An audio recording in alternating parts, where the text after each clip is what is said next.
आंदोलन मराठा समाजासाठी नसून हे आंदोलन महाराष्ट्राचे सन्माननीय लोकप्रिय मुख्यमंत्री देवेंद्र फडणवीस यांना टार्गेट करण्यासाठी आंदोलन आहे। आणि त्यामुळे एक कुठलीही व्यक्ती अशा प्रकारे मराठा समाजाचा नेता होऊ शकत नाही। मराठा समाजाचे अनेक नेते आहेत।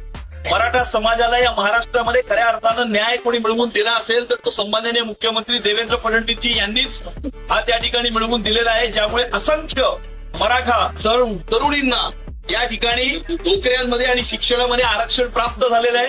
ते देवेंद्रजींच्या प्रयत्नांमुळे प्राप्त झालेलं आहे।